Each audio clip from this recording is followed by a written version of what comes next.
नमस्कार, आप देख रहे हैं इंडिया टीवी। आपके साथ मैं हूं मीनाक्षी जोशी और वक्त हो गया है इंडिया टीवी पर मुकाबले का। राम भारत की आस्था है, राम भारत के आधार है, राम ही भारत के चिंतन है और राम ही हर समस्या के समाधान भी है। ये प्रधानमंत्री नरेंद्र मोदी को लगता है, क्योंकि जब वो राम की बात करते हैं तब वो भावुक हो जाते हैं। लेकिन जब राम के नाम पर राजनीति होती है तो कहा यह भी जाता है कि राम के नाम पर और राम नवमी पर कुछ लोगों ने पेटेंट कर लिया है। जी हाँ, मैं बात कर रही हूँ राम गोपाल यादव की, जिन्होंने ये कहा कि पूजा पाठ पाखंड है। आज जब राम नवमी का उत्सव है, अयोध्या की इस धरती पे मैं मौजूद हूँ, लाखों की संख्या में अभी तक कुल 6 लाख लोग रामलला के इस भव्य मंदिर में राम नवमी के अवसर पर उनके दर्शन करके जब यहाँ से लौट रहे हैं और लगातार भक्तों के आने का सिलसिला जारी है, तो क्या इस श्रद्धा को पाखंड कहा जा सकता है? क्या पूजा पाठ को पाखंड कहा जा सकता है? आज हम करेंगे इसी पर चर्चा। 2024 के चुनाव में राम मंदिर से लेकर अयोध्या से कौन सी लहर निकलती है जो देश तक जाती है, होगी राजनीतिक चर्चा। बेहद खास मेहमान हमारे साथ मंच पर मौजूद हैं। हमारे साथ कांग्रेस पार्टी की ओर से श्रवण पांडे हैं, बहुत स्वागत है आपका। धर्मगुरु परमहंस दास जी हमारे साथ मौजूद है मंच पर। हमारे साथ गिरीश त्रिपाठी हैं, बीजेपी के स्पोक पर्सन हैं, और साथ ही Rohit Agarwal RLG spokesperson भी हमारे साथ जुड़ रहे हैं। लेकिन सबसे महत्वपूर्ण, अयोध्या में पहुंचने वाली पूरे देश से आई हुई वो जनता भी और अयोध्या वासी भी, वो क्या मत रखते हैं हम बताएंगे आपको। लेकिन सबसे पहले आप सुनिए, जब प्रधानमंत्री नरेंद्र मोदी ने रामनवमी की बात कही तो उन्होंने क्या कहा, जब योगी आदित्यनाथ ने मैसेज दिया तो क्या संदेश था, और साथ ही राम गोपाल यादव ने जब रामनवमी की शुभकामनाएं दी तो इन शुभकामनाओं में क्या राजनीति का पुट भी था। आप सुनिए ये तीनों बयान।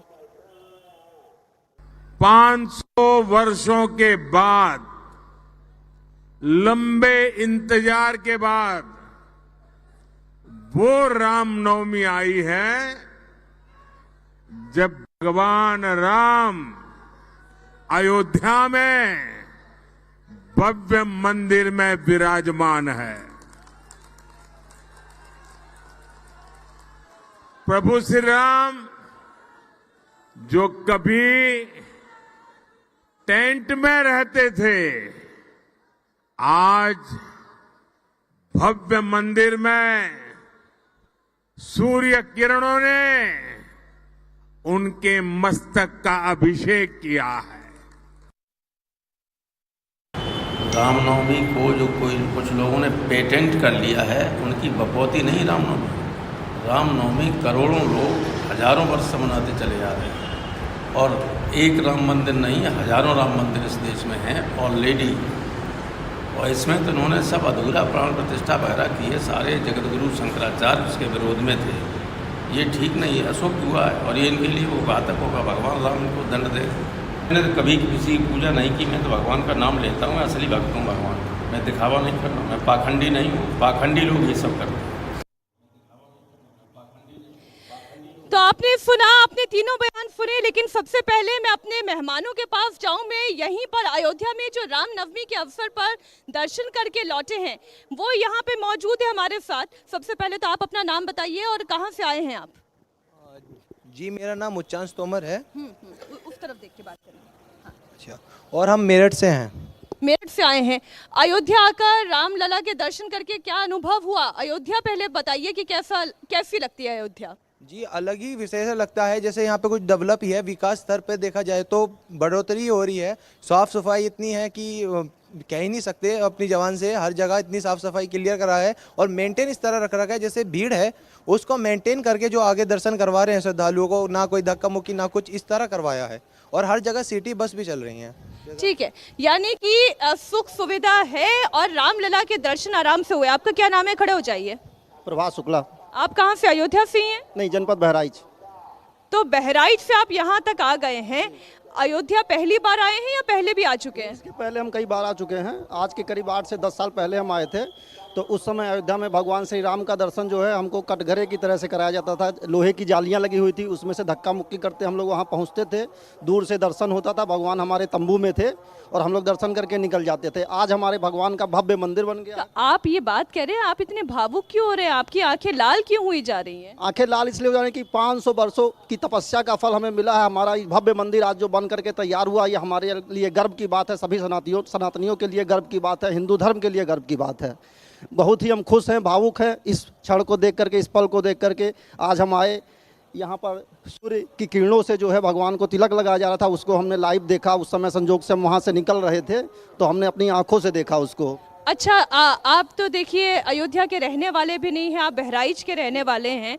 अगर मैं आपसे पूछूं कि पूजा पाठ करना पाखंड है तो आप क्या कहेंगे? सबसे पहले तो मैं कहूँगा, जिन्होंने कहा है कि पूजा पाठ पाखंड है, उनके डीएनए की जांच होनी चाहिए। ऐसे लोग हिंदू हो ही नहीं सकते, सनातनी हो ही नहीं सकते। ऐसे लोग देश के लिए गद्दार हैं, सनातन के लिए गद्दार हैं, देश विरोधी हैं। देश विरोधी बात करते हैं, बिना मतलब हिंसा भड़काना चाहते हैं ऐसे बयानों से, और कुछ नहीं है। ऐसे बयानों से हिंसा भड़काई जाती है। मैं आचार्य परमहंस जी हमारे साथ मंच पर मौजूद है। मैं इससे पहले कि कोई भी राजनीतिक टीका टिप्पणी इस पे करूं, राजनीतिक विमर्श को आगे बढ़ाऊं, श्रवण जी मुझे पता है आप भी इस पर अपनी टिप्पणी रखना चाहते हैं, लेकिन महाराज जी मुझे एक बात बताएं, आप तो जगत गुरु हैं। अगर कोई ये कहे पूजा पाठ पाखंड है तो आप क्या कहिएगा? देखिए, जिनकी पार्टी ने निहत्थे कार सेवकों पर गोलियां चलाई थी, जिनकी नफरत की राजनीति रही है, जो हमेशा तुष्टीकरण की बात करते रहे, तो वह भी अपने कुछ जो है तुच्छ राजनीतिक स्वार्थ के लिए इस तरह की भाषा बोल रहे हैं, जबकि उनके पूर्वज आज शर्मिंदा होंगे जिन्होंने उनका नामकरण किया होगा राम गोपाल। न तो राम की मर्यादा उनके अंदर है, न तो गोपाल के कोई लक्षण हैं, और यादव कहलाने के लायक भी नहीं है। इस तरह की जो बातें हैं, ये वास्तव में सिरफिरे लोग हैं और ये गंदी नाली के कीड़े कहा जा सकता है। कैसी बात कर रहे हैं जगत गुरु जी? जब आज अखिलेश यादव बोले प्रेस कॉन्फ्रेंस में तो उन्होंने भी पहले राम नवमी की बधाइयां दी। अब राम गोपाल यादव जी का मत अलग है तो उसमें अखिलेश यादव जी क्या करें? भाई देखिए, हमारे कहने का अभिप्राय, जिसने भी कहा देश में जो राम जी के ऊपर टिप्पणी करे, सनातन धर्म पर टिप्पणी करे, पूजा पाठ को जो पाखंड बताए, या तो वह मेंटली डिस्टर्ब हो सकता है या कोई राक्षसी प्रवृत्ति का व्यक्ति हो सकता है। हर समय में कुछ न कुछ राक्षस होते थे, तो इस समय भी कुछ राक्षस हैं। इसी तरह के राक्षस, पहले जो राक्षस होते थे उनकी पहचान में बड़े दांत हो जाते थे, उनकी सींग निकल जाती थी सिर पर। आजकल के इनकी भाषा से, इनके व्यवहार से जो है समझना पड़ता है कौन राक्षस है कौन देवता है। तो ये राम गोपाल ने जो कहा है, ये निश्चित रूप से ये राक्षसी प्रवृत्ति का उन्होंने परिचय दिया है। श्रवण जी हमारे साथ मौजूद हैं। इंडिया अलायंस की जब आज दो बड़े इंपॉर्टेंट नेता राहुल गांधी और अखिलेश यादव एक मंच पर मौजूद थे, रामनवमी की दोनों नेताओं ने शुभकामनाएं दी, लेकिन राम गोपाल यादव कह देते हैं कि कुछ लोगों पेटेंट करा लिया है। वो ये कह देते हैं कि पूजा पाठ पाखंड है। पाखंड कैसे हो गया? तिलक तो आपके माथे पर भी है। अयोध्या धाम से सबसे पहले मीनाक्षी जी, आपको और आपके सभी दर्शकों को रामनवमी की हार्दिक शुभकामनाएं। भय प्रगट कृपाला दीन दयाला कौशल्या हितकारी। भगवान श्री राम वाकई में आस्था का विषय है और इसे आस्था के भाव से ही देखा जाए। लेकिन प्रधानमंत्री मोदी जी जब कहते हैं एक मंच के माध्यम से कि 500 वर्ष का पुराना, वाकई में क्या इस देश की राजनीति में केवल राम के नाम पे ही भारतीय जनता पार्टी राजनीतिक सियासत करने का काम करती है? आज देश की जनता तमाम ऐसे मुद्दों से प्रभावित है, लेकिन उस मुद्दों पे देश के प्रधानमंत्री नहीं बात करना चाहते, देश में मणिपुर पे नहीं बात करना चाहते। आज वाकई में देखिए महाराज जी हमारे यहाँ धर्मगुरु हैं, मैं इनका सम्मान करता हूँ, लेकिन कुछ लोग भीड़ में खड़े होकर मोई जी मोई जी मोई जी मोई जी मोई जी, देश की जनता जान रही है मोई जी ने क्या किया है। मोई जी ने सिर्फ और सिर्फ झूठ बोलने का काम किया है। राम का विषय जो है वो राजनीतिकरण 2024 में भी उपयोग ना किया जाए। मैंने मान ली आपकी बात, अगर उन्होंने राजनीति का केंद्र भी बना लिया है तो इसका जवाब बीजेपी देगी। लेकिन मैंने आपसे पूछा कि तिलक तो आपके भी मस्तक पर है, पूजा आपने भी की होगी, रामनवमी का उत्सव में भागी आप भी बने होंगे, लेकिन अगर अखिलेश यादव की पार्टी के इतने बड़े नेता राम गोपाल यादव ये कह देते हैं कि पूजा पाठ पाखंड है, तो क्या पाखंड करके आए हैं आप? देखिए मैं कहता हूँ, मैं ब्राह्मण परिवार से आता हूँ और फूट मैं रहे हैं सनातन श्रवण जी, और पद्धति किसी को भी हम समय जगत इस्तीफा गुरु दे सकते शंकराचार्य हैं। देखिए यही सच्चाई देखिए है सुनिए, देश सुनना नहीं में चाहते, सुन लीजिए आप कांग्रेस तो। और समाजवादी ये उसी पार्टी के हैं, नेताओं कुछ दिन की। पहले कहते कि वो थे मैं फूट चवन्नी रहे हूँ, हैं। पलट नहीं इनके जाऊंगा। बड़े-बड़े नेता आज बीजेपी के साथ इनकी बैठे पार्टी हुए छोड़ के जा हैं। रहे हैं, आज उसका देश की कारण जनता यही है। जान रही है कौन सच्चाई के साथ खड़ा है, कौन पाखंडवाद के साथ खड़ा है। तो देश के पाखंड क्या है? प्रधानमंत्री चलिए आप ही पाखंडवाद बता करते हैं। दीजिए पाखंड क्या है? आप बताइए, प्रधानमंत्री मोदी जी आए ये थे, जो पूजा हो रही है, क्या वो मीनाक्षी- पाखंड है? नहीं, देखिए पूजा पद्धति उनका व्यक्तिगत वो विषय, क्या बयान दिया। मैं समाजवादी पार्टी का प्रवक्ता नहीं हूँ, इंडिया अरे लाइन में। लेकिन आप नहीं, इंडिया लाइन के में हम घटक उनका दल में तो हैं। देखिए आप ये तो कह सकते हैं कि नहीं ऐसी भाषा उचित नहीं है, आप ये तो कह सकते देखिए हैं। मैं कहता हूँ पूजा पाठ पाखंड नहीं है, लेकिन देश के प्रधानमंत्री जी पाखंड कर रहे हैं। देश के प्रधानमंत्री जी ने आके प्राण प्रतिष्ठा में मंदिर में यहाँ पे उद्घाटन प्राण प्रतिष्ठा की, लेकिन सरयू जी में डुबकी नहीं लगाए। क्या वो पाखंडवाद नहीं है? ठीक है, द्वारका में इसी समुद्र बात के को अंदर आगे जाके लेके जाती प्रधानमंत्री हूँ। नरेंद्र अब मैं मोदी इसी जी- बात को आगे लेकर जाती हूँ कि पूजा पाठ पाखंड नहीं है। बीजेपी इस पर जवाब दे। पूजा पाठ पाखंड नहीं है, लेकिन जो मोदी कर रहे हैं वो पाखंड है। क्या जवाब दीजिएगा? जी, फिर से प्रश्न करिए। प्रश्न ये है कि मोदी पाखंड कर रहे हैं, ये कांग्रेस का आरोप है। पूजा पाठ पाखंड नहीं है, राम के नाम पर बीजेपी पाखंड कर रही है। लोकसभा चुनाव में आसन्न हार को देखते हुए ये पार्टियां दिग्भ्रमित हो गई हैं, मानसिक दिवालियेपन का शिकार हो गई हैं। जो देश ही नहीं पूरी दुनिया का सबसे लोकप्रिय नेता है, जिसके आचरण से, जिसके व्यक्तित्व से पूरा देश प्रभावित है और पूरे देश एक विकसित भारत बनने की ओर अग्रसर है, उसके बारे में इस तरह की भ्रम फैलाने वाली बातें करना, यह दरअसल अपनी आसन्न पराजय को और बुरी तरह पराजय के देखकर ये लोग चौकन्ना दिग्भ्रमित हो गए हैं और इसी तरह की अनाप शनाप बयानबाजी करते हैं। न जो सिर्फ भारतीय जनमानस को, जो अपने नायक के प्रति, अपने नेता के प्रति इस तरह की अपमानजनक बातें करने के कारण बार बार ये लोग पराजित होते हैं और इस बार भी पराजित होंगे। तो इसका जवाब तो जनता ही देगी कि मोदी पाखंड कर रहे हैं कि मोदी देश सेवा कर रहे हैं। मोदी पाखंड कर रहे हैं या देश सेवा कर रहे हैं? जगत गुरु जी, मोदी जी देश की सेवा कर रहे हैं। मोदी जी राम जी के आदर्शों पर चल रहे हैं। मोदी जी पूरे देश के साथ दुनिया को बचा रहे हैं।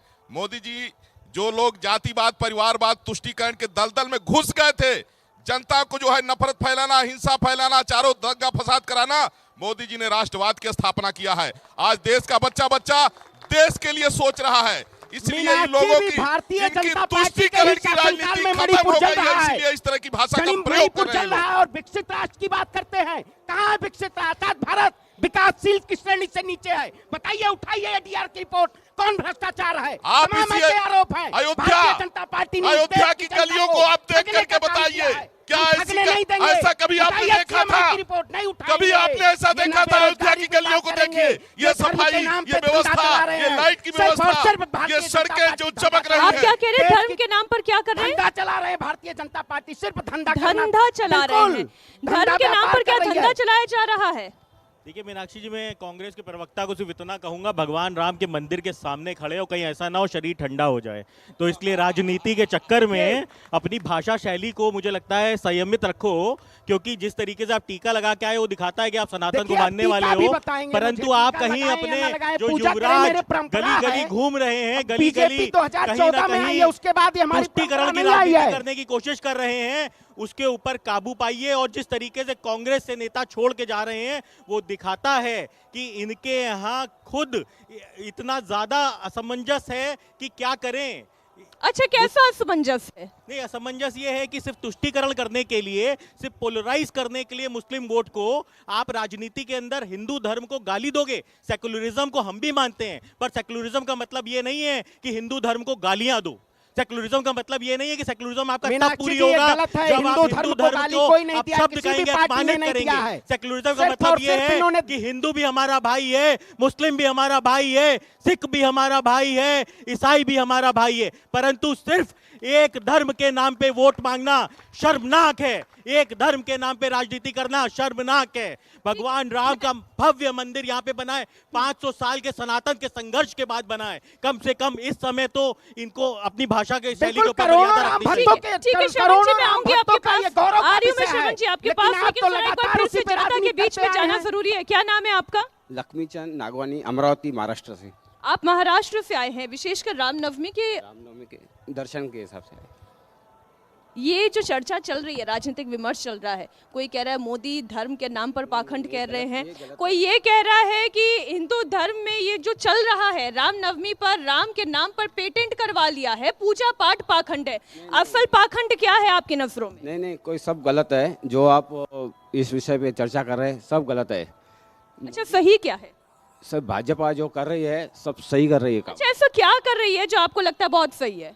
भाजपा की वजह से तो पूरा ये अयोध्या का दर्शन हो रहा है, नहीं तो राजनीति में कोई ये नहीं है हमारा कहना, मतलब सही। मतलब आपका राजनीति में मत नहीं है, लेकिन ये कह रहे हैं कि अगर मोदी नहीं होते श्रवण जी तो यहाँ पर आकर दर्शन भी सुलभ नहीं होते। देखिए, मैं सुप्रीम ये कोर्ट जनता के की आदेश- आवाज है, इसको सुनिए, कोई सुप्रीम नहीं कोर्ट रोक के- सकता। सुप्रीम कोर्ट के जनता की फैसले आवाज से राम सुनिए, मंदिर बना है जनता की और आवाज ये नहीं करोड़ों जय श्री ये करोड़ों राम। भक्तों के करोड़ों राम भक्त जो है, श्री इनके राम। खुशहाली जय के श्री दिन है। राम। लेकिन प्रधानमंत्री मोदी जी कब तक राम के नाम पे वोट ठीक मांगते है। रहेंगे? ठीक है, क्या बोलना चाह रहे हैं बताइए। पहले ये बताइए कि अब से ठीक 2 दिन के अंदर पहले चरण का मतदान होने वाला है। जनता के दिमाग में क्या चल रहा है इस वक्त? जनता के दिमाग में इस समय जो लंबे 500 वर्षों का जो गुलामी से आजाद हुआ है, बस एक ही सपना, एक ही दृश्य दिमाग में चल रहा है, मोदी मोदी जोगी जोगी। बस ये जनता की आवाज है। लेकिन ये इंडिया गठबंधन ये जो काल मोदी और खोल के योगी सुन की ले। आप बात कह रहे हैं, अच्छा हाँ बोलिए, क्या कहना चाह रहे हैं? एक चीज आओ, हम बराबर डिबेट सुनते हैं, डिबेट के प्रति बहुत घृणा होती है। डिबेट में ये जो जिस तरह से कुत्ता के समान भौंकते हैं, आप तो अपनी भाषा का संयम रखें। आप इतने बुजुर्ग हैं, आप तो अपनी भाषा का संयम रखें। हाँ, तो आपको यहाँ पर सुनने को मिलेगा, यहाँ पर कोई नोक झोंक नहीं होगी, जो होगी चर्चा होगी। बताइए क्या कहना चाह रहे हैं आप? तो अयोध्या को आपने बदलते हुए देखा है, आज जो चर्चा बाबूजी, चल आपका पड़ी है दर्द कि क्या समझता हूं, पाखंड है लेकिन क्या सत्य है, कांग्रेसियों को कुत्ता 2024 कहेंगे में तो भी अयोध्या से कौन सी लहर उठ रही कुत्तों है? का अपमान हो जाएगा सीधी हमारे। सी बात है कि रामनगरी में राम लहर है और राम जन्मोत्सव है। पूरे देश दुनिया में सिर्फ एक ही नाम चल रहा है, वो जय श्री राम। और जो पाखंड कह रहे हैं, मुझे लगता है कि वो भी कहीं न कहीं उनको मजबूर होकर जय श्री राम के शरण में जाना पड़ेगा, वरना उनका कल्याण नहीं होने वाला। आज तो राहुल जी ने भी रामनवमी की शुभकामनाएं दी, अखिलेश यादव ने भी रामनवमी की शुभकामनाएं दी, बड़ी कृपा उनके किया। प्रति नजर इनायत क्यों नहीं कर रही जनता? जाहिर सी बात है, उनका जो आज का शुभकामना है, केवल कहीं न कहीं वो डर है कि देश की जनता उनसे नाराज ना हो जाए, क्योंकि देश में अब राम लहर है। राम लहर को देखते हुए उन्होंने शुभकामना दी है, वरना आमंत्रण उनको मिला था, वो आए होते रामलला दरबार में, माथा टेके होते तो शायद देश की जनता उनको माफ़ करती। लेकिन अब वो पाखंड तो वो लोग कर रहे हैं जो रामलला के आमंत्रण को ठुकराए, और अब भव्य रामलला का जन्मोत्सव हो रहा है, उसको देख के उनको लग रहा है कि देश दुनिया जो है राममय है, तो शुभकामना देनी चाहिए। तो शुभकामना इसलिए आ रही है श्रवण जी क्योंकि रामनवमी है, वो जान रहे हैं कि राम के नाम की लहर पूरे देश में है। देखिए, बिल्कुल रघुकुल रीत सदा चली आई, प्राण जाए पर बचन न जाई। बहुत सारे वचनों पे अच्छा, किसके प्राण जा रहे हैं? अरे प्रधानमंत्री मोदी जी 2024 में जा रहे हैं ना, लेकिन वचनों पे कटिबद्ध नहीं थे वो। अगर वचनों पे कटिबद्ध होते तो वचन तो तमाम उन्होंने ऐसे राम मंदिर का भी दिया था, वचन तो पूरा हुआ कि वचन नहीं तो हुआ? रोजगार का भी मीनाक्षी जी, ठीक, किसानों श्रवण जी, की बात दोगुनी करिए आय पहले। का मीनाक्षी अरे, जी, इतने कहाँ है? दुर्भावना सवाल मत पूछ रखिए। लीजिए आप। आज मीडिया में कहता हूँ, मीडिया वाकई में नहीं देश की जनता के दर्द को श्रवण जी, देखिए, आपने बिल्कुल। कहा वचन पूरा नहीं हुआ, बिल्कुल। मैंने कहा आप अयोध्या में मौजूद हैं, पीछे मंदिर का पूर्वी द्वार है, अब प्रत्यक्ष किम प्रमाणन नहीं, बताइए। प्रत्यक्ष चलिए, किम प्रमाणम में कहता हूँ, तमाम ऐसे वाद्य थे और मुद्दे हैं राम के अलावा। राम तो कण-कण में है, राम का राम नाम तो लेने सब से में आपको है। दिक्कत क्या है? देखिए, मैं कहता हूँ, अरे फिर दिक्कत क्या है मैं आपको कहता राम का नाम हूँ, लेने से? पलटने वाले से मुझे नहीं कर नहीं, नहीं, राम रात में कण-कण में है पलट तो आपको जाए। दिक्कत क्या है राम का नाम रात लेने में से? ऐसे आप कह रहे हैं और पार्टी मुद्दों पे है जो बात रात कर अच्छा, लो। वो पलटे अरे आपने कैसे कर रहे हैं और पलटने मुद्दों पे दिया? बात? क्यों नहीं होगी पलटने। भगवान राम अब के आप बाद? बताइए, जिस तरीके से राम के नाम पे कितना आप सियासत बताइए, करेंगे। मुद्दे पे बात होगी। 2014 में आपने राम के नाम पे वोट मांगा, 2019 में आपने राम के नाम पे वोट मांगा, 2024 में राम नाम होना है, ठीक है, राम नाम होना ये बात है, पते की है राम जगत नाम गुरु जी, होना राम है। के नाम पर वोट 14 में, 19 में, अब 24 में भी। देखिए, ये भारत जो है राम जी का ही देश है, और जो राम जी के आदर्शों पर चलेगा वही राज करेगा। जो राम का नहीं वो किसी काम का नहीं। इन लोगों ने मर्यादा पुरुषोत्तम भगवान श्री राम को काल्पनिक बताया था। जिन लोगों ने काल्पनिक बताया उनकी सियासत खतरे में है, और राम को मानने वाले ही देश में राज करेंगे। और जब जब जो राम के आदर्शों पर चलेगा वही देश विराज करेगा, आज नहीं अनंत काल तक की मैं भविष्यवाणी बता रहा हूं इनको। लेकिन जगत गुरु जी, राहुल गांधी न्याय की बात करते हैं, वो भारत जोड़ने की बात करते हैं, वो मोहब्बत की बात करते हैं, प्रेम की बात करते हैं, ये भी तो राम की बात है। देखिए, मैं ऐसा नहीं कि मैं राहुल गांधी का मैं अपमान नहीं कर रहा हूं।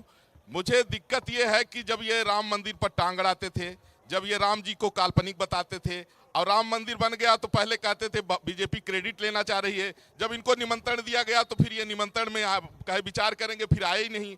कहने का मतलब है इनको डर सता रहा है, इनका तुष्टीकरण इनको लेके डूब गया है और अब ये कांग्रेस पार्टी कभी नहीं उभर सकती है। मीनाक्षी जी, हमें डर नहीं सता रहा, हम डंके की चोट पे कह रहे हैं 2024 में इंडिया अलायंस सरकार बना रही है। बिल्कुल, आप दक्षिण में चले जाइए, तमिलनाडु में जाके देख लीजिए, सर्वे कर लीजिए ना। अरे अभी तमिलनाडु की खबर ठीक है, मैं तमिलनाडु वाली बात पर आऊंगी, क्योंकि तमिलनाडु की सत्ताधारी पार्टी स्टालिन क्या कहते हैं सनातन को लेकर, उस पे क्यों कांग्रेस पार्टी मौन हो जाती है, मैं उस पर आपसे जवाब उसी का जवाब दे दीजिए, अभी दे दीजिए। एक मिनट। लेकिन बीजेपी को लेकर श्रवण साहब ये कह रहे हैं कि इस बार 400 पार नहीं, इस बार फूफड़ा साफ होगा। ख्याली पुलाव है, ख्याली पुलाव पकाते रहें। हम लोगों लगातार भारतीय जनता पार्टी और उसके उस देश प्रेम का सिलसिला आगे बढ़ता चला जा रहा है और 4 जून को भारतीय जनता पार्टी 400 पार करके आएगी। ये अयोध्या की धरती से बात कही जा रही है, 4 जून को उसको देख लीजिएगा। जय श्री राम। ठीक है, मैं एक बार फिर से जनता के बीच में ही जाती हूँ। कौन बोलना चाह रहा है? क्या नाम है आपका? हाँ, क्या नाम है आपका? क्या बोलना चाह रहे हैं? मैं 4 पंक्तियों के माध्यम से मैं बताना चाह रहा हूँ। जो कर न सका कोई, जो कर न सका कोई, मोदी ने कराया है। कश्मीर से धारा 370 को हटाया है। जो कर न सका कोई, मोदी ने कराया है। कश्मीर से धारा 370 को हटाया है। मंदिर की बाधा को जड़ से ही मिटाया है। मंदिर की बाधा को जड़ से ही मिटाया है और 56 इंची सीना दुनिया को दिखाया है। और अभी हाल में जो हुआ था घटना कि राम नाम की लूट है और लूट सके तो लूट, और भाजपा ने लूट लिया, विपक्ष में पड़े गई फूट। हरि नाम विपक्ष में पड़े गई फूट। और लाइन कि मिला निमंत्रण आपको, मिला निमंत्रण आपको, आप दियो ठुकरा और काम बिगाड़ो आपनो, जग में होते हंसाए। हरि नाम जग में होते हंसाए। सियावर रामचंद्र की जय। क्या कहना चाह रहे थे आप? जी मैडम, जो ये कह रहे हैं कि पूजा पाठ आडंबर है और उसके बाद इन पे विश्वास करने लायक नहीं, उनके मैं बता दूं कि जो पूजा पाठ की शक्ति है उसी के बल पे हमारे जो ऋषि मुनि थे उन्हें वेद पुराण लिख दिया और उस पे आज जापान रिसर्च कर रहा है, अमेरिका रिसर्च कर रहा है। जो हमारे वेद लिखे गए, पुराण लिखे गए, तमाम साइंटिफिक चीज़ लिखी गई, जब पेट में बच्चा आता है उसके विषय में आज से कई हजार 10,000 साल वर्ष पहले लिख दिया गया। वो पूजा पाठ की ही शक्ति हुआ करती थी जिसके बल पे इतने बड़े बड़े वेद पुराण लिखे गए और उन्हीं वेद पुराणों पे फिर ऐसे बयान क्यों आते हैं? आम जनता क्या सोचती है? मैडम, वो ये समझ चुके हैं कि हमको वोट तो मिलना है नहीं राम के नाम पे। अब जो बचा कुचा है और जो इस तरह के जो शिक्षित नहीं, तो ये बचा कुचा कौन है कि क्या कहना चाह रहे हैं आप?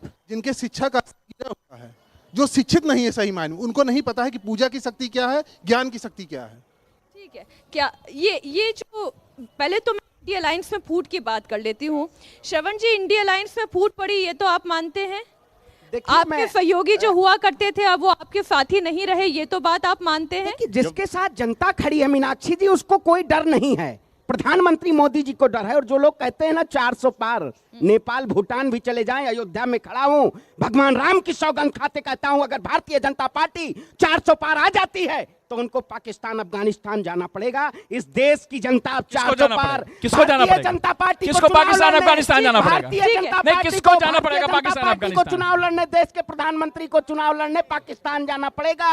गजब तब 400 विडंबना पार है। होगा। देश की जनता खड़ी है, ये देश की जनता जान रही है। लोकप्रियता जनता के जनमत के द्वारा होती है। लोकतंत्र में ये लोकतंत्र का आधार ठीक है। है, जी ठीक गजब है। विडंबना है। हाँ। मतलब विरोध भी भगवान राम का कसम खा के कर रहे हैं और मतलब पाकिस्तान और भगवान राम- बांग्लादेश की बात भगवान कर राम रहे का ही विरोध भगवान राम का ही नाम लेके कर रहे हैं। मैं यही स्थिति है 400 कि पार की आज मीनाक्षी इनके जी बात कर सहयोगी रहा हूं राम मैं। गोपाल जी 400 पार भारतीय नहीं, वो ये जनता कह पार्टी रहे नहीं हैं आएगी। कि कांग्रेस पार्टी ये कह रही है कि 400 पार इस बार नहीं होने वाला। स्थिति अगर ये- 400 पार चाहिए तो अफगानिस्तान देखो, और कांग्रेस पाकिस्तान को ये जाना नहीं होगा। परवाह करनी जो चाहिए। 400 वो सीटें पे चार- जिस अरे हिसाब आप से दोनों लड़ तो रही है, साथी है, जो बारी बारी से 400 टर्न ले ले। नहीं, हाँ। हाँ, जो बोलिए। 400 सीटों पे चुनाव नहीं लड़ रही कांग्रेस पार्टी, वो हमको कह रही है कि हम 400 पार नहीं जाएंगे। मैं वही हूं राष्ट्रीय लोकदल से जो राम प्रतिष्ठा के दौरान यहां पे अयोध्या की धरती पे डिबेट में आता था और अकेला मैं था अपनी पार्टी से जो हिम्मत करता था। राष्ट्रीय लोकदल हिम्मत करती थी कि अयोध्या में आके बात करती थी इंडिया गठबंधन की तरफ से। ये सब पूछे कहां भाग गए थे? बिल्कुल कहां उस भाग समय गए थे मैं समाजवादी पार्टी वाले? कहता हूं, उस समय कहां भाग अधिक गए थे। आप समाजवादी उस पार्टी समय वाले? अधिक थे, अगर लेकिन हिम्मत पता नहीं है कब क्या हुआ, तो आओ कितनी अयोध्या की मलाई मिल धरती गई या पे और ETC सामना मिलाई करो कर इस रहा। जनता का जिसके मन में भगवान राम बसते हैं। यहाँ पे खाली अयोध्या की जनता नहीं बैठी है, कोई महाराष्ट्र से आया है, कोई तमिलनाडु से आया है, कोई बहराइच से आया है, कोई कन्याकुमारी से आया है। ये सबके मन में भगवान राम बिल्कुल बसते हैं। यही मीनाक्षी जी इसलिए भगवान आपको राम का समझना प्रेम पड़ेगा। है। आस्था भगवान पे राम का विश्वास प्रति नहीं यही करना। प्रेम है। कारण ये देश सनातन की था जनता की या फिर आस्था आपको है। ये लग गया कि बीजेपी का साथ देने में भलाई है, सीट की जीत भी पक्की होगी? देखिए मैंने मीनाक्षी जी बिल्कुल क्लियर कहा, सेकुलरिज्म को फॉलो करने का मतलब ये नहीं है कि हिंदुओं को गाली दो। सेकुलरिज्म आप तब नहीं सेकुलर होंगे कि आप हिंदू को गाली नहीं देंगे तो आप सेकुलर नहीं होंगे। जब स्टालिन के लड़के ने बयान दिया था, उदयनिधि स्टालिन ने, तो राष्ट्रीय लोकदल अकेली ऐसी पार्टी जिसने विरोध किया था इंडिया गठबंधन में रहते हुए। नहीं तो आप अपने साथियों को क्यों नहीं समझा पाए? अखिलेश यादव नहीं को क्यों समझा नहीं पाए, समझा इसीलिए तो पाए? छोड़ दिया या हमने। राहुल गांधी को क्यों नहीं समझा पाए? नहीं समझा पाए इसीलिए तो हमने छोड़ दिया। हमने तो बहुत कोशिश की थी समझाने की कि जिस लोकतंत्र के उत्सव में आप जा रहे हो, उसी लोकतंत्र को लुटने की आप बात करते हो। जिस ईवीएम से आप चुनाव लड़ने जा रहे हो, उसी में बेईमानी की आप बात करते हो, तो फिर किस मुंह से जा रहे हो? करो ना बहिष्कार, हिम्मत है तो चुनाव का। अच्छा जगत गुरुजी, मैं आ रही हूँ, मैं बीजेपी का भी इस पर रिएक्शन लूंगी, लेकिन जगत गुरुजी एक बात समझाएं कि ऐसा नहीं है कि वो राम के नाम का अपमान करते हैं। मैं सीधे तौर पर समाजवादी पार्टी और कांग्रेस पार्टी दोनों की बात कर रही हूँ। कोई राम के नाम का अपमान नहीं कर रहा है, लेकिन फिर भी राम मंदिर से दूरी क्यों बना लेते हैं? देखिए दरअसल में ये शुरू से इनकी जो पॉलिटिक्स रही ये तुष्टीकरण की रही है और अब आप देख रहे हैं कि देश जो है जातिवाद परिवारवाद तुष्टीकरण की तिलांजलि दे चुका है। अब इनके भ्रामक वादे नहीं चलेंगे क्योंकि बीजेपी में ये देख रहे हैं कि भारतीय जनता पार्टी में जो है तो देश का गौरव पूरी दुनिया में बढ़ा है और आर्टिकल 370 35 ए हटाया, तमाम अनगिनत ऐसे कार्य हुए हैं। इसलिए जनता एक तरफा भारतीय जनता पार्टी के साथ में है और इंडिया गठबंधन। देखिए हमसे कुछ दिन पहले नीतीश मिले थे, उन्होंने कहा गुरुजी क्या करें, ये इंडिया गठबंधन सनातन धर्म को समाप्त करने के लिए बना है। हमने कहा त्याग दो, उन्होंने लात मार दिया। तो आज जरूरत है कि जो अच्छे लोग हैं वो देश विरोधी विचारधारा की पॉलिटिक्स करने वाली जो इंडिया गठबंधन के लोग हैं इनको त्यागे। जनता त्याग चुकी है और अच्छे लोगों को भी त्यागने की जरूरत है। ठीक है, एक और रिएक्शन जो है मैं जरा जनता से ही ले लूं। क्या नाम है आपका? मेरा नाम नौरतन सिंह, कहाँ के रहने वाले? मैं जनपद फिरोजाबाद, तहसील सुखाबाद, ग्राम मोहम्मदपुर माड़ई का रहने वाला हूँ। मैं सन 1990 से जब अयोध्या में कार सेवक हुआ, गोली चली, उस दिन से मेरी आत्मा रोती रही। मैं वोट इधर उधर करता था। बीजेपी ने कहा अयोध्या में भव्य राम मंदिर निर्माण के लिए भारतीय जनता पार्टी को वोट दीजिए। उस दिन से मैं कल्याण सिंह की बिरादरी से आता हूँ। उस दिन से सभी लोधी राजपूत बंधुओं ने कसम खाई कि अब वोट कहीं नहीं जाएगा, भगवान राम के लिए पूरा रहेगा वोट। आज पूरी जनता साथ है मोदी जी के, पूरा गांव हमारा है। 2 गांव है वहाँ आप देखिए लोधी राजपूत की बात कर रहे हैं। देखिए अब जाति की भी बात आ गई है। ये जो राहुल गांधी कहते हैं कि अगर हमारी सरकार बनी तो हम कास्ट सेंसस कराएंगे, यानी जाति आधारित जनगणना करवाएंगे। आपको ये बात ठीक लगती है? नहीं, हमें नहीं सही लगती, लेकिन हम तो राम के प्रति हैं। सब जनता एक है। जिसने राम भगवान राम को अयोध्या में बैठाया है, हम उन्हीं को वोट देंगे। हमारे गांव में आज भी जो है कोई कुछ नहीं किया हो किसी ने, लेकिन भगवान राम के प्रति पूरा गांव समर्पित है। सोचिए, राम के प्रति इतना समर्पण है, वो ये खुद कह रहे हैं कि जिन्होंने वादा किया उन्होंने वादा पूरा किया और इसलिए हम उनका साथ दे रहे हैं। कुछ महिला आवाज भी यहाँ पर बुलंद होनी चाहिए। हाँ जी, आप कहना चाह रही हैं, क्या नाम है आपका? मेरा नाम बासठ है, हम उड़ीसा से हैं। आप उड़ीसा से यहाँ पर आ गई हैं रामलला के दर्शन करने? के लिए। कैसे दर्शन हुए? पहले तो अच्छा से हुआ, 2-3 बार हमने दर्शन कर लिया है। 3 दिन से है। आप 3 दिन बाद बताइए, ये जो राम के नाम की लहर चल रही है, आपको क्या लगता है इस बार मोदी कुछ चमत्कार दिखाएंगे, 400 पार कराएंगे या फिर इंडिया अलायंस का जलवा रहेगा? जरूर, मोदी और योगी दोनों आएंगे पूरा। अरे आप उड़ीसा के योगी की भी बात कर रही हैं, क्यों? जी, योगी का जो काम है, काम करने का तरीका है, हमको बहुत अच्छा लगता है। अच्छा, उड़ीसा वाली महिला भी ये कह रही है कि योगी के काम करने का तरीका अच्छा लगता है। वाह योगी जी वाह। बताइए क्या कहना चाह रहे हैं, कहाँ से आए आप? तो बिहार से आए हुए हैं जी। हाँ, हम कहना है और आपके गांधी जी जो हैं वही कहे थे, रघुपति राघव राजा राम, पतित पावन सीताराम, अल्लाह ईश्वर तेरे नाम। ये धर्म के स्थान पर उनको दूर रखिए और यही आप सब लोग से प्रार्थना। अच्छा, ये बताइए कि इस बार पाएगी? समय तो ही नहीं है, पर्सनल एक आदमी हम दे देंगे, लेकिन राम को उससे दूर किया। राम मंदिर जो बन गया उसमें सब लोग सहयोग कीजिए, यही मेरा कहना है।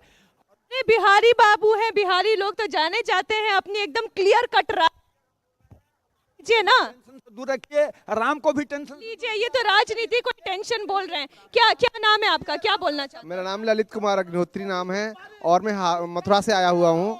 अच्छा, आप कृष्ण की नगरी से आए हैं, क्या कहना चाहते हैं इस बार 2024 में क्या होने वाला है? 224 में अब देखिए, मोदी जी की सरकार तो अवश्य बनेगी, ये तो ऐसा मोदी जी ने क्या कह दिया? वो तो कह रहे हैं ना कि धर्म के नाम पर धर्म, कांग्रेस पार्टी साफ कह रही है। कांग्रेस 500 साल में कोई मंदिर बनवाया था कभी? वो तो मस्जिदों का निर्माण करवाती है। लीजिए, ये तो गजब आरोप हो गया। श्रवण जी, कुछ कहना चाहेंगे आप? देखिए, मैं फिर कहता हूँ, तमाम इन राजनीतिक पार्टियों को भारतीय राष्ट्रीय कांग्रेस के आचरण से सीखना चाहिए कि हम राजनीति को धर्म सबसे पहले ऊपर मानते हैं, उसके बाद राजनीति मानते हैं।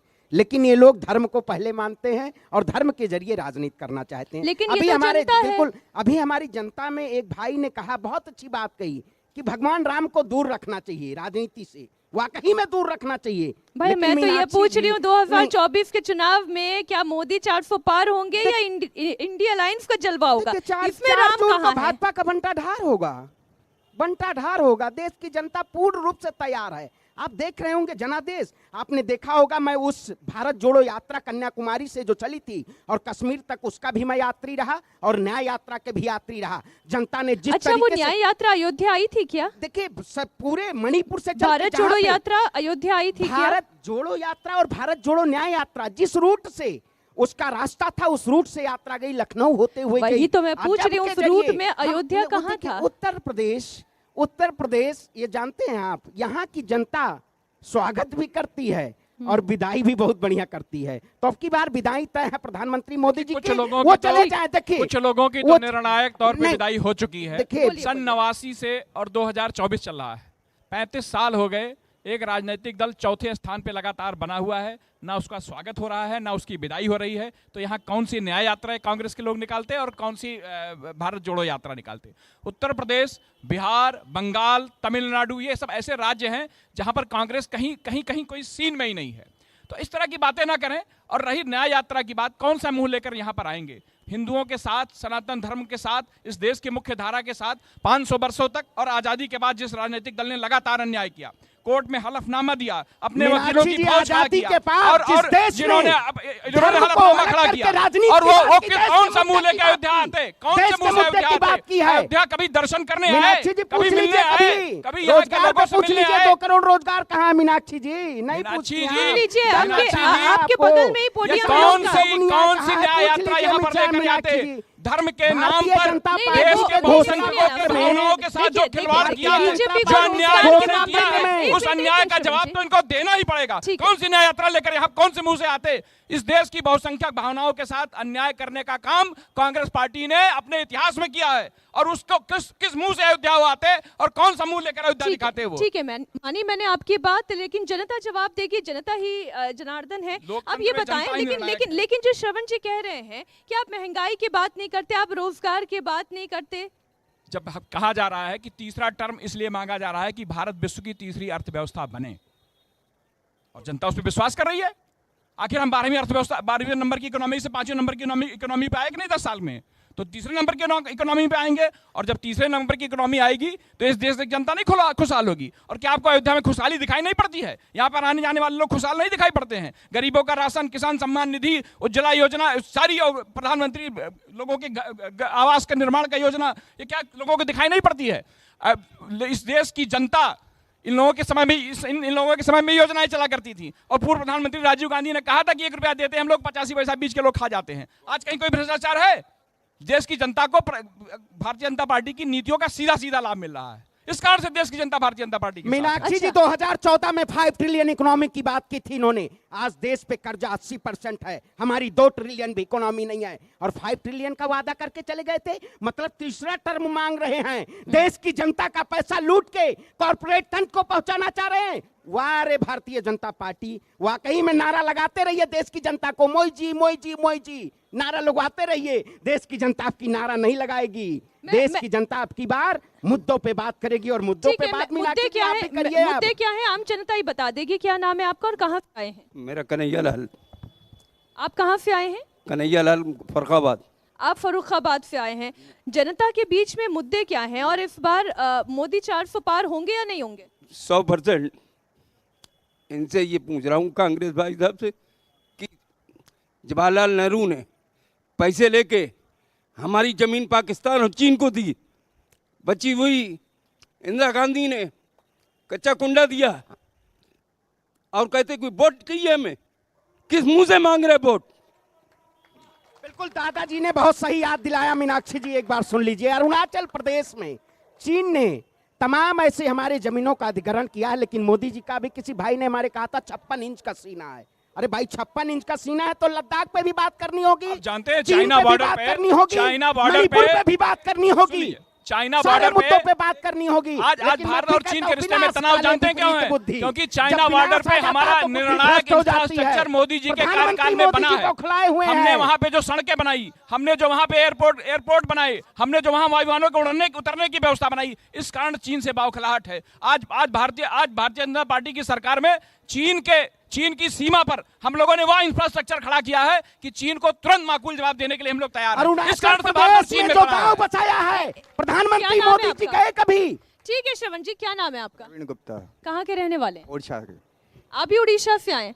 तो ओरछा से आए हैं, ठीक है, आप ओरछा से आए। अब ये बताएं कि इस बार राजनीतिक माहौल क्या कह रहा है ओरछा का? मैं थोड़ा अपनी बात डिटेल में बोलना चाहता हूँ। जैसे मुंडकोपनिषद में है सत्यमेव जयते, तो सत्य को स्वीकार करना चाहिए, लेकिन जो कुछ अपोजिशन पार्टियां हैं, सब हमारे ही अंग हैं, वो सत्य को स्वीकार नहीं करती। मीडिया सत्य बोलती तो बोल देती गोदी मीडिया है, ईवीएम सत्य बोलती तो बोलती वो ईवीएम हैक हो गई, जबकि उसमें वीवीपैट की पर्ची भी निकलती। 2 चीज़ें हो गई। गोस्वामी तुलसीदास जी ने लिखा है कि जन्म भूमि में परम सुहावनी, उत्तर दिशा बह सरयू पावनी, कि मतलब उत्तर दिशा में जो बहती है वो सरयू नदी है, वहाँ अयोध्या है। कोर्ट में बोलते राम का अस्तित्व ही नहीं, अयोध्या का राम मंदिर सब झूठ है। तो मतलब मेरा मतलब ये है कि ईवीएम झूठ बोलती है, मीडिया झूठ बोलती है, गोस्वामी तुलसीदास झूठ बोलते हैं। सत्य को स्वीकार करना पड़ेगा। राम भारत की आत्मा है, राम भारत के कड़ कड़ में बसे। अगर ये सत्य को स्वीकार नहीं करते तो कभी विजय नहीं हो सकते। सत्य में हो जयते। जय श्री राम। तो विजय किसकी, अब ये भी बता दीजिए। जो सत्य को स्वीकार करेगा, सत्य का अनुगमन करेगा। शिव ही सत्य है, राम ही सत्य है, और जो राम को अनुगमन करेगा उसी की विजय होगी। अब पार्टी भी बोलिएगा? नहीं, मैं पार्टी नहीं बोल सकता। देखो, मोदी, योगी, भाजपा, ये तो सब माध्यम है। मैं किसी पार्टी का नहीं हूँ। मैं निष्पक्षता से बस यही बोलूंगा, जो राम की बात करेगा वही भारत पर राज करेगा। अब ये तो हम सब जान ही रहे हैं कि कौन बात कर रहा है और कौन राज कर रहा है, लेकिन जगत गुरु जी, राम का नाम क्यों राजनीति की चर्चा में लाया जाए? यही जनता से ये बात भी तो उठी कि ये चर्चा का केंद्र तो होना नहीं चाहिए, लेकिन फिर भी विमर्श का केंद्र हो जाता है। लोग देखिए, जनता जानती है कि मर्यादा पुरुषोत्तम भगवान श्री राम अयोध्या नरेश थे, अयोध्या के राजा थे और आज भी वो अयोध्या के राजा हैं। मर्यादा पुरुषोत्तम भगवान श्री राम त्रेता युग में अयोध्या नरेश थे और चक्रवर्ती सम्राट थे। पूरे भूमंडल पर राम जी के आदर्शों पर लोग चलते थे और आज भी अयोध्या के राजा राम जी हैं। और जो राम जी के अस्तित्व को नकारने वाले थे वो अंतिम सांस गिन रहे हैं। इनकी तेरही हो चुकी है, बची खुची जो है वो भी जनता इस बार करने जा रही है। और 400 पार के लिए कह रहे हैं, मैं कह रहा हूं इस बार 500 पार बीजेपी जाएगी। 2-4 सीटें इधर उधर भले हो जाए, नहीं 500 पार जो है भाजपा को सीटें मिलेंगी। ये जगत गुरु जी अति नहीं कह दिया आपने। बिल्कुल, ये जनता का आशीर्वाद है, मिलेगा, जनता का आशीर्वाद मिलेगा इस बार। लेकिन जनता का आशीर्वाद और ऐसा छप्पर फाड़, ऐसा तो छप्पर फाड़ के ऐसा दावा तो मोदी जी भी नहीं कर रहे जो आपने कर दिया। जनता कर रही है। देखिए मोदी जी जो कहते हैं उससे ज्यादा करके दिखाते हैं। तो मोदी जी ने 400 पार कहा है, तो जो नहीं कहा है वो शायद जगत गुरु ने कह दिया है। और जब अगर संत वाणी आ गई है तो हो सकता है 500 पार हो जाए इस बार। और मैं आपको बता दूं, उत्तर प्रदेश वाले भाग्यशाली हैं जो उनको योगी मिला है। आपने देखा भी उड़ीसा के लोग भी मांग रहे थे कि हमें योगी जैसा मुख्यमंत्री चाहिए। तो आज देश की आवाम की आत्मा को किसी ने छूने का काम किया है तो वह एनडीए गवर्नमेंट की सरकार ने किया है। आज देश की आत्मा की आवाज को किसी ने सुनने का काम किया है, वो देश की इस सरकार ने, मोदी योगी की सरकार ने किया है। और हमको आपको ये समझना पड़ेगा कि राजनीति तो कण कण में है। जिस तरीके से भगवान राम कण कण में है, भाई आपके लिए भी तो मुद्दा खाली है ना, आप उठा लो भगवान राम का मुद्दा। आपको कौन मना कर रहा है? हम तो कह रहे हैं कि भगवान राम की धरती पे एक बार बोल के तो दिखाओ, जय श्री राम। देखिए हम तो जय जय सिया राम हमेशा बोलते आए हैं। हमें अब प्रमाण की जरूरत नहीं है। आपको उनसे कहना था कि आप मथुरा का मुद्दा उठा लीजिए, काशी का मुद्दा उठा लीजिए। मैं तो कह रहा हूं आप भगवान राम का नाम एक बार अपनी वाणी से लेके तो दिखाओ। जनता हो सकता है थोड़ा बहुत आपके ऊपर भी कृपा कर दे, परंतु स्थिति ये है जो दानव लोग हैं वो कभी भगवान राम का नाम नहीं लेंगे। दानव कभी भगवान राम की शरण में गया है? एक एक करके दानव भी अगर भगवान राम की शरण में जाएगा तो उसका भी कल्याण होगा। ठीक, बताएं क्या पूछा? ये श्रवण जी पर जो आरोप लग रहे हैं, वो श्रवण जी तो तिलक लगा कर आ रहे हैं, वो ही कह रहे हैं कि हम तो जय श्री राम बोल रहे हैं। नहीं, ये तो बोल देते हैं लेकिन इनके नेता नहीं बोलते। आज तक सोनिया गांधी के मुंह से जय श्री राम नहीं निकला है। बोल देंगे, लौट के नौकरी सुरक्षित रहेगी कि नहीं रहेगी इस पे बहुत संशय है ना। यहाँ बोलना तो आसान है लेकिन लौट के नौकरी बचा लेना कठिन काम। हाँ, ये बात तो ठीक है। गौरव वल्लभ हो गए, संजय निरुपम हो गए, चली गई ना। देखिए मैं लगातार, आप देख रहे होंगे मीनाक्षी जी, मैं लगातार डटा हुआ हूँ और इस तानाशाह सरकार से नहीं, लेकिन इसके लिए आपको 100 आउट ऑफ 100 मिलने चाहिए श्रवण जी। कांग्रेस पार्टी से ऐसा लग रहा है आप अकेले जो डटे हुए हैं। भगत सिंह बनना पड़ेगा। इस तानाशाही सरकार से अगर लड़ना है तो भगत सिंह बनना पड़ेगा। वाकई में इस देश में ऐसे मुद्दे हैं जो देश के युवाओं के लिए खतरनाक है। भारतीय जनता पार्टी जो देश के युवाओं को कहीं ना कहीं बरगला रही है। देश की जनता आज पूरा भी बताइए, सुनिए आप बताइए। देखिए रामनवमी पर रामलला का सूर्य तिलक तो हो गया, लेकिन इस देश की जनता 2024 के चुनाव में किसका विजय तिलक करने जा रही है इसका पता चल जाएगा 4 जून को। आज के हमारे इस डिबेट में आप सभी मेहमानों का जुड़ने के लिए बहुत बहुत धन्यवाद। अयोध्या की जनता एक बार खुद अपने लिए जरा जोरदार तालियां बजा दें।